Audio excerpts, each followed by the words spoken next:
मैं डॉक्टर सरोज चाहर और आज का मेरा टॉपिक है हेरोडिनेरिया का एक्सक्रीटरी सिस्टम। इससे पहले का जो टॉपिक था वो था इसका हीमोसिलोमिक सिस्टम। तो आज हम पढ़ेंगे हेरोडिनेरिया यानी लीच का एक्सक्रीटरी सिस्टम। तो एक्सक्रीटरी सिस्टम क्या होता है? रुधिर में से नाइट्रोजन युक्त अपशिष्ट पदार्थों को अलग निकालने की जो प्रक्रिया होती है वो कहलाता है एक्सक्रीशन, है ना। तो यहाँ हम देखेंगे क्योंकि हेरोडिनिया जो है ये इसमें वास्तविक खंडी भवन पाया जाता है, तो इसके अंदर एक्सक्रीशन के लिए जो ऑर्गन्स पाए जाते हैं वो होते हैं नेफ्रिडिया। क्या होते हैं? नेफ्रिडिया होते हैं। तो इसमें कितने जोड़ी नेफ्रिडिया पाए जाते हैं? इसमें छठे खंड से लेकर के 22वें खंड तक, यानी 6th से लेकर 22nd सेगमेंट जो पूर्ण खंड है। पूर्ण खंड कौन से बताए थे? जिनमें 5 एनुलाई दिख रहे हैं बाहर। तो जो पूर्ण खंड है 6 से लेकर 22 तक, उसमें प्रति खंड एक जोड़ी नेफ्रिडिया पाया जाता है। प्रति खंड यानी हर खंड में एक जोड़ी नेफ्रिडिया पाया जाता है। नेफ्रिडिया की संरचना कैसी होती है? ये कुंडलित और जो है नलिकाकार संरचना होती है। नेफ्रिडिया जो है वो 2 प्रकार के होते हैं, testicular nephridia and pre testicular nephridia. जैसा कि नाम से ही पता चल रहा है, टेस्टिकुलर नेफ्रिडिया यानी इसका संबंध है टेस्टिस से, तो टेस्टिकुलर नेफ्रिडिया। और प्री टेस्टिकुलर नेफ्रिडिया यानी इनका कोई संबंध टेस्टिस से नहीं है, तो प्री टेस्टिकुलर नेफ्रिडिया। तो अब टेस्टिस कौन से खंड तक है? टेस्टिस पाए जाते हैं 11 खंड से लेकर के 22वें खंड तक, क्योंकि 10वें खंड में 11 से नहीं 12 से, क्योंकि 10वें खंड में मध्य अधर में पाया जाता है मेल जेनाइटल पोर और 11 के मध्य अधर में पाया जाता है फीमेल जेनाइटल पोर। तो 12 से लेकर 22 खंड तक, 12 से लेकर 22वें खंड तक लेटरल साइड में एक जोड़ी क्या पाया जाता है? टेस्टिस सैक पाया जाता है। तो इसका मतलब जो टेस्टिकुलर नेफ्रिडिया है वो कौन से खंड तक हुए? 12 से लेकर 22वें खंड तक। और प्री टेस्टिकुलर कहां से होंगे? 6ठे से लेकर के 11वें तक। तो टोटल मिलाकर के नेफ्रिडिया कितने हुए? 17 जोड़ी। तो 17 जोड़ी नेफ्रिडिया पाए जाते हैं। हम यहाँ जो डायग्राम आपको शो हो रहा है ये हो रहा है टेस्टिकुलर नेफ्रिडिया। टेस्टिकुलर नेफ्रिडिया का डायग्राम यहाँ पर बनाया है। तो हम यहाँ इसका डायग्राम एक साइड का जो है बताया है ये, तो हम यहाँ इसका जो है डायग्राम लेते हैं कि टेस्टिकुलर नेफ्रिडिया की संरचना कैसी होती है। तो टेस्टिकुलर नेफ्रिडिया जो होता है उसमें मुख्य जो भाग होते हैं वो मैंने ऐसे मेंशन किया है, फर्स्ट, उसके बाद में हम बताएंगे सेकंड, फिर ये थर्ड, फोर्थ, फिफ्थ और अंत में हम बताएंगे पेरीनेफ्रोस्टोमल एम्पुला के बारे में। तो जिस तरह से इसको नंबर दिया गया है उसी तरह से हम इसको डिस्क्राइब करेंगे। तो सबसे पहले हम डिस्क्राइब करते हैं इसकी मेन लोब, इसकी मुख्य पाली। मुख्य पाली नाम से ही पता चल रहा है सबसे ज्यादा जो एरिया है वो किसने घेरा हुआ है? इसमें मुख्य पाली यानी मेन लोब का है। तो मेन लोब की संरचना कैसी होती है? मेन लोब की पोजीशन कहाँ है एनिमल में? मेन लोब की कोशिकाएं कैसी हैं? ये हम पहले यहाँ पर बताते हैं।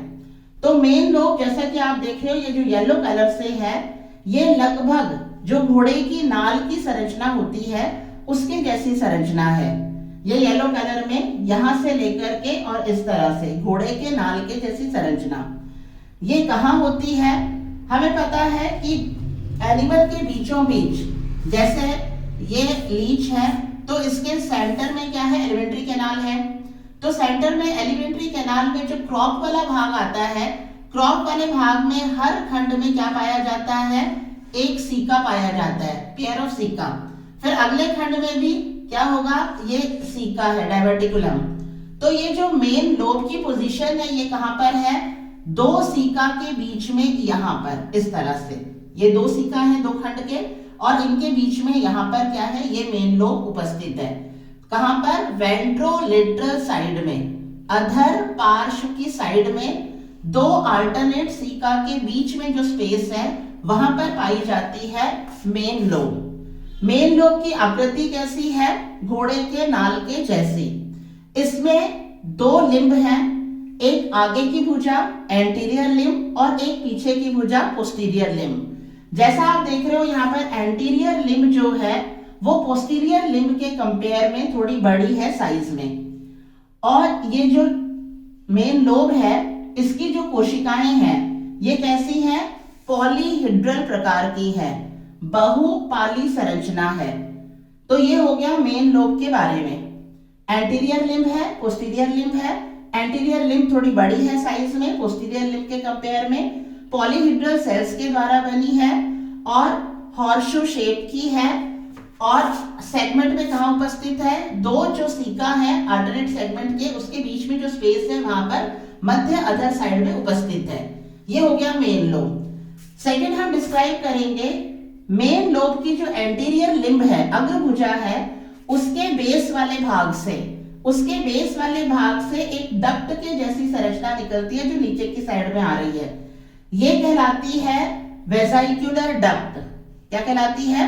आशय नलिका, वेसाइक्युलर डक्ट। तो ये पतली नलिकाकार संरचना है जो मेन लोब के एंटीरियर लिम्ब के पश्च भाग से, पीछे की साइड से यहां से निकल रही है। ये निकल करके किसमें ओपन होती है? वेसाइकल में। ये वेसाइकल है, आशय। ये वेसाइकल कैसी संरचना है? ये ओवल शेप की संरचना है। आप इमेजिन कर सकते हो ओवल शेप का अंदर से जो है खाली जैसे भाग है, तो ये ओवल शेप का है। इसमें जो अंदर की जो भित्ति होती है उसमें सिलियरी सेल्स हैं। कैसे सेल हैं? सीलिया, है ना, सिलिएटेड सेल्स हैं। लेकिन बी देव नामक वैज्ञानिक के अनुसार वास्तव में ये सिलिएटेड सेल्स नहीं है, इनकी जगह क्या है? अचल माइक्रोब्स हैं। अचल क्या है? अचल बैक्टीरिया हैं, और उनको इसने नाम दिया नेफ्रिडियल माइक्रोफ्लोरा, क्योंकि ये नेफ्रिडिया के वेसाइकल के अंदर की जो लेयर है वहां पर व्यवस्थित हैं। तो उन बैक्टीरिया को क्या नाम दिया गया? नेफ्रिडियल माइक्रोफ्लोरा, बी देव के अनुसार। तो ये हो गया वेसाइकल जो ओवल शेप का है ना। वेसाइकल की जो भित्ति है वो असंकुचनशील है, यानी कॉन्ट्रैक्ट नहीं हो सकती है। वेसाइकल के एक किनारे पर जो लेटरल साइड में है वहां पर जो है एक नलिकाकार संरचना निकलती है वहां से। तो ये छोटी सी नलिकाकार संरचना क्या कहलाती है? नेफ्रिडियल डक्ट। वृक्क नलिका छोटी सी, नेफ्रिडियल डक्ट। ये जो नेफ्रिडियल डक्ट है ये नेफ्रिडियोपोर के द्वारा बाहर ओपन होती है। तो ये नेफ्रिडियोपोर कहाँ पाए जाते हैं? छठे खंड से लेकर के 22वें खंड में। हर खंड में जो लास्ट एनुलाई होता है उसके जो है वेंट्रल साइड में, वेंट्रोलेटरल साइड में ये नेफ्रिडियोपोर है, ठीक है। और ये जो नेफ्रिडियल डक्ट है, नेफ्रिडियल डक्ट और वेसाइकल का जो जंक्शन है, यहाँ जंक्शन पर पाई जाती है स्फिंक्टर। क्या पाई जाती है? स्फिंक्टर पाई जाती है, यानी मसल्स होती हैं जो इसकी ओपनिंग को कंट्रोल करती हैं। तो समय समय पर जब उत्सर्जी पदार्थ बाहर निकालना होता है उस समय ये छिद्र जो है ये ओपन हो जाता है, अदरवाइज ये छिद्र जो है ये बंद रहता है, कंट्रोल किया जाता है बाय स्फिंक्टर, अवरोधनी पाई जाती है, ठीक है। तो सेकंड हमने डिस्क्राइब किया वेसाइकुलर डक्ट, फिर ये वेसाइकल, वेसाइकल से के अंदर की जो ये सिलियरी लेयर है उसके बारे में, इसकी भित्ति जो असंकुचनशील है, इससे निकलती है ये छोटी नेफ्रिडियल डक्ट। नेफ्रिडियल डक्ट के यहाँ आधार वाले भाग में है अवरोधनी जो इसके छिद्र को कंट्रोल कर रही है, और ये ओपन होती है नेफ्रिडियोपोर के द्वारा बाहर। और नेफ्रिडियोपोर कहाँ है? छठे खंड से लेकर 22वें खंड तक प्रत्येक खंड में एक जोड़ी जो है कहाँ? लेट्रोवेंट्रल साइड में, ठीक है। थर्ड हमें क्या डिस्क्राइब करना है? इनर लोब के बारे में। इनर लोब, यहाँ आप देख रहे हो मेन लोब जो है इसकी जो पाली बन रही है, इस पाली के अंदर की साइड में यहाँ पर ये पतली नलिकाकार संरचना है। तो ये पतली नलिकाकार संरचना कहलाती है इनर लोब। और इसकी कोशिकाएं कैसी बनाई है? इस तरह से लंबी कोशिकाएं बनाई है, ये लंबी कोशिकाएं हैं, ठीक है, ये लंबी कोशिकाएं हैं। और ये एंटीरियर और पोस्टीरियर लिम्ब जो लूप बना रही है उसके अंदर की साइड में ये इनर लोब उपस्थित है। इनर लोब जो है ये कुछ हद तक आगे की जो एपिकल लोब है इसके सारे ऊपर चलती है। तो ये हो गया इनर लोब। अब हम लेते हैं फोर्थ पॉइंट इसका, एपिकल लोब। तो यहाँ पोस्टीरियर लोब, पोस्टीरियर लिम्ब जो है, पोस्टीरियर लिम्ब के आगे वाले भाग से यहां से निकलती है एपिकल लोब। क्या निकल रही है? ये एपिकल लोब जो ऊपर की साइड में जा रही है। और एपिकल लोब जो है ये दृढ़ संरचना होती है, ठोस संरचना होती है, मजबूत संरचना होती है। और इसका जो आगे का भाग है, ये जो छड़ी में हैंडल होता है आगे की साइड में पकड़ने के लिए, उसकी तरह ये मुड़ी हुई संरचना है। और इसकी कोशिकाएं साइज में बड़ी होती हैं, क्योंकि ये खुद अपने आप में कैसी संरचना है? दृढ़ और मजबूत संरचना है एपिकल लोब। एपिकल लोब के बाद हमें डिस्क्राइब करना है इनिशियल लोब को। तो इनिशियल लोब क्या है? इस एपिकल लोब के ऊपर आप ये लिपटी हुई जो संरचना देख रहे हो, ये लिपटी हुई जो संरचना है, ये पतली नलिकाकार संरचना जो खोखली कोशिकाओं की बनी है, लंबी और खोखली कोशिकाओं की बनी है, ट्रांसपेरेंट स्ट्रक्चर है ये। तो ये स्ट्रक्चर कहलाता है इनिशियल लोब। तो ये इनिशियल लोब है जो पतली पारदर्शी नलिकाकार संरचना है, एपिकल लोब को सराउंड किए हुए है। और इसकी कोशिकाएं कैसी हैं? नलिकाकार हैं और खोखली हैं, एक स्तर में व्यवस्थित है। तो ये हो गया इनिशियल लोब। इनिशियल लोब में आप देखो इसका एक सिरा तो किससे अटैच है? मेन लोब वाले भाग से अटैच है ना, जुड़ा हुआ है यहां से। लेकिन इसका जो दूरस्थ सिरा है, ये वाला सिरा जो है, ये कहां पर एंटर हो रहा है? टेस्टिस सैक में। उस खंड के टेस्टिस सैक में, वृषणकोश में यहां पर एंटर हो रहा है। पर यहां इसकी ब्लाइंड एंड है, यानी यहां ये ओपन नहीं है, यहां ये ब्लाइंड एंड है। क्योंकि ये यहां अंदर एंटर हो रहा है टेस्टिस सैक में, इसीलिए ये जो नेफ्रिडिया है, जो कौन से खंड से कौन से खंड तक है? 12 से 22 खंड तक, तो ये कहलाती है टेस्टिक्युलर नेफ्रिडिया।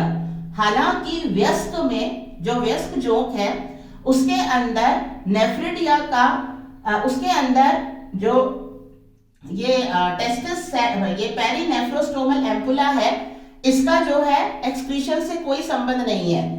लेकिन जो इसकी एम्ब्रियो स्टेज होती है, उस एम्ब्रियो स्टेज में इसका संबंध होता है किससे? एक्सक्रीशन से। ठीक है, पर वयस्क अवस्था में इसका कोई संबंध नहीं होता है एक्सक्रीशन से। किसका? पेरिनेफ्रोस्टोमल एम्पुला का। पर ये यहाँ इसमें एंटर कर रही है टेस्टिस सैक में, इसलिए इसको क्या कह देते हैं? Testicular nephridia. ठीक है, अब हम लेते हैं लास्ट डिस्क्राइब हमें क्या करना है, ये पेरिनेफ्रोस्टोमल एम्पुला के बारे में। पेरिनेफ्रोस्टोमल एम्पुला जो है, इसके बारे में हमने पढ़ा था हीमोसिलोमिक सिस्टम में भी। और ये अपने आप में जो शॉर्ट क्वेश्चंस होते हैं उसके लिए इंपॉर्टेंट है, अलग से पूछा जाता है। पेरिनेफ्रोस्टोमल एम्पुला के पॉइंट से ही पूछा जाता है। ठीक है, तो हम यहाँ डिस्क्राइब करेंगे पेरिनेफ्रोस्टोमल एम्पुला। तो पेरिनेफ्रोस्टोमल एम्पुला एक्चुअली में है क्या?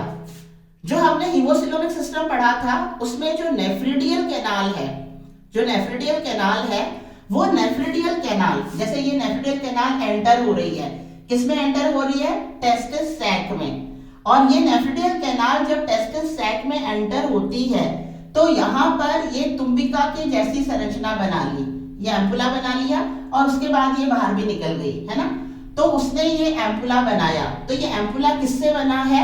नेफ्रिडियल कैनाल जो यहाँ ब्लड लेकर आ रही है, वो जब टेस्टिस सैक में एंटर होती है, यहाँ पर ये एम्पुला यानी तुम्बिका की संरचना बनाती है। और यहाँ पर इसमें ही अंदर की साइड में ये पाया जाता है सिलिएटेड ऑर्गन। ये जो सिलिएटेड ऑर्गन है, ये 4-5 धागे जैसी संरचना के द्वारा या तंतुओं के जैसी संरचना के द्वारा इस एम्पुला की भित्ति से जुड़ा रहता है, इसमें लटका रहता है। और बाकी जो एनेलिड्स होते हैं, एनेलिडा, जो बाकी जो एनेलिडा होते हैं, उनके अंदर ये जो सिलिएटेड ऑर्गन है, ये नेफ्रिडिया के माउथ का काम करता है। नेफ्रिडिया का माउथ, माउथ यानी क्या? जो ब्लड के अंदर जो एक्सक्रीटरी सब्सटेंस है नाइट्रोजन वाला, उसको एब्जॉर्ब करने का काम इस वाले भाग से होता है ना।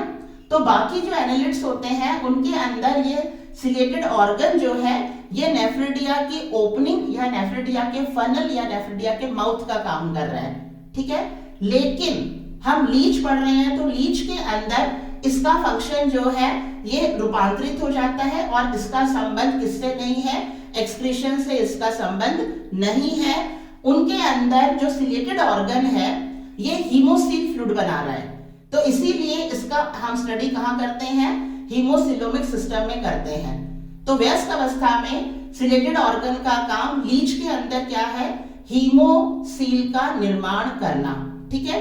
तो इसीलिए इसको हम हीमोसिलोमिक सिस्टम के अंतर्गत पढ़ते हैं। तो इसके बारे में अलग से पूछा जाता है। अब हम लेते हैं कि ये सिलेटेड ऑर्गन की संरचना कैसी है। सिलेटेड ऑर्गन जो है ये यहाँ पर कैसा होता है, दो पार्ट होते हैं इसके, एक पार्ट होता है रिजर्वॉयर और दूसरा पार्ट होता है फनल, रिजर्वॉयर एंड फनल। तो जैसे यहाँ पर ये रिजर्वॉयर वाला भाग है, ये रिजर्वॉयर वाला भाग है, तो ये रिजर्वॉयर वाला भाग जो होता है ये स्पॉन्जी संरचना होती है, स्पॉन्ज। तो स्पॉन्ज के अंदर क्या होते हैं, छोटे छोटे छेद होते हैं, तो उस तरह से इसके अंदर भी क्या है, छोटे छोटे क्या है, इसमें भी छेद उपस्थित हैं, ठीक है। संयोजी ऊतक की यानी कनेक्टिव टिश्यू की संरचना है जो स्पॉन्जी संरचना बना रही है। और बाहर की तरफ इसमें क्या है, ये सिलियरी सेल्स है, ये क्या है, इसमें सिलियरी सेल्स हैं। और प्रत्येक जो छिद्र है रिजर्वॉयर के प्रत्येक छिद्र में क्या पाया जाता है, सिलिएटेड सेल पाया जाता है। क्या पाया जाता है, सिलिएटेड सेल। या इस तरह से बनाएं इसको, इस तरह से प्रत्येक इसमें सिलिएटेड सेल होता है। आप इसको इस तरह से इमेजिन कर सकते हो जैसे आपके घर में कोई चलनी है, चाहे वो चाय बनाने वाली है, चाहे वो आटा छानने वाली छलनी है, तो उसमें जो छेद होते हैं, तो अब उस हर छेद के अंदर क्या है, सिलिएटेड फनल है। हर छेद के अंदर क्या है, सिलिएटेड फनल। तो उस तरह की लगभग ये संरचना होती है। तो रिजर्वॉयर तो उसका बेस बन गया, जो किसका बना है, कनेक्टिव टिश्यू का यानी संयोजी ऊतक का। संरचना कैसी है, स्पॉन्जी संरचना। और हर छिद्र के अंदर क्या उपस्थित है, सिलिएटेड सेल है। सिलिएटेड सेल की संरचना कैसी है, सिलिएटेड सेल की संरचना जो है इसमें ईयर लोब के जैसे ये और ये इस तरह से ईयर लोब के जैसी संरचना है। और यहाँ न्यूक्लियस हो जाएगा, यहाँ अंदर की साइड भी सीलिया है और यहाँ ये बाहर की तरफ इतनी दूरी में ये सीलिया उपस्थित है। और इसका इतना जो पोर्शन है, ये पोर्शन इन छिद्रों से नीचे की साइड में होगा और इतना पोर्शन लगभग इससे ऊपर की साइड में होगा। तो इसीलिए ये जो है ये सिलिएटेड ऑर्गन यानी ये सीलिया बाहर की तरफ दिखाई दे रहे हैं। तो ये हो गया सिलिएटेड ऑर्गन के बारे में और पेरीनेफ्रोस्टोमल एम्पुला के बारे में, ठीक है।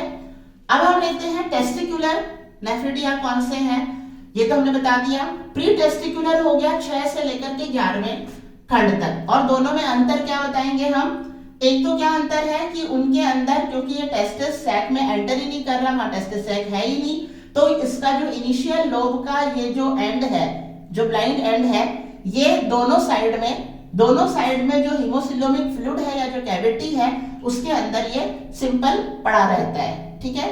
और इसके और प्री टेस्टिकुलर में क्या भाग नहीं है, ये पेरीनेफ्रोस्टोमल एम्पुला वाला भाग नहीं है और सिलेटेड ऑर्गन भी वहां पर नहीं है, ठीक है।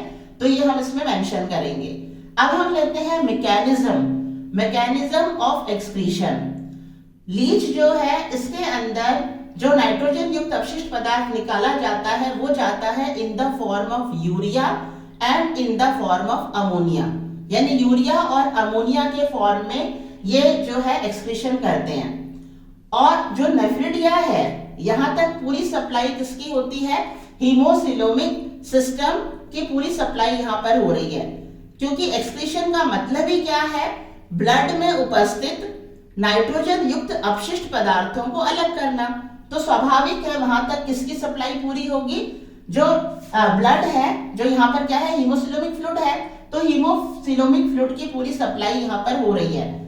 तो उस हीमोसिलोमिक फ्लूइड में से ये जो नेफ्रिडिया की जो ग्लैंडुलर सेल्स होती हैं, ग्रंथिल कोशिकाएं होती हैं, वो उसमें से जो एक्सक्रीटरी प्रोडक्ट है उन एक्सक्रीटरी प्रोडक्ट को एब्जॉर्ब कर लेते हैं। और उन एक्सक्रीटरी प्रोडक्ट को एब्जॉर्ब करने के बाद में वो उन्हें वेजाइकल डक्ट में पहुंचा देते हैं। और ये वेजाइकल डक्ट किसमें ओपन हो रहा है, वेजाइकल में। और वेजाइकल जो है ये समय समय पर इस नेफ्रिटियोपोर के द्वारा जो है उसे बाहर उत्सर्जित कर दिया जाता है। तो इस तरह से हमने पढ़ा लीच का एक्सक्रीटरी सिस्टम। तो हमें कहां से शुरू करना है? एक्सक्रीशन के लिए क्या पाए जाते हैं? नेफ्रिडिया। नेफ्रिडिया क्या है? खंडीय रूप से व्यवस्थित, हर खंड में एक जोड़ी नलिकाकार पुंडलित संरचना है जो कहां पर है? दोनों लेटरल साइड में, वेंट्रोलेटरल साइड में उपस्थित है। फिर हम बता देंगे संख्या कितनी है? 17 जोड़ी जो पूर्ण खंड में यानी 6 से लेकर 22 खंड तक है। टाइप कितनी है? 2, pre testicular and testicular. Pre testicular यानी 6 से 11 खंड तक और टेस्टिकुलर यानी 12 से 22 खंड तक। फिर हम इस टेस्टिकुलर जो नेफ्रिडिया है इसका डायग्राम बनाकर इसका डिस्क्रिप्शन कर देंगे और बाद में हम प्री टेस्टिकुलर का जब डिस्क्राइब करेंगे तो बेसिक संरचना सेम है, बस अंतर क्या है? ये इसमें प्री नेफ्रोस्टोमल एम्पुला नहीं पाया जाता, सिलेटेड ऑर्गन नहीं पाया जाता और ये इनिशियल लोब का ये जो ब्लाइंड एंड है ये हीमोसिलोमिक फ्लूइड में या कैविटी में पड़ा रहता है दोनों साइड में। ठीक है। फिर हमें क्या बताना है कि जो है इसमें मैकेनिज्म ऑफ एक्सक्रीशन किस प्रकार का है। तो इस तरह से हमारा ये टॉपिक कंप्लीट होता है। उम्मीद करती हूँ आपको समझ में आया होगा। Thank you.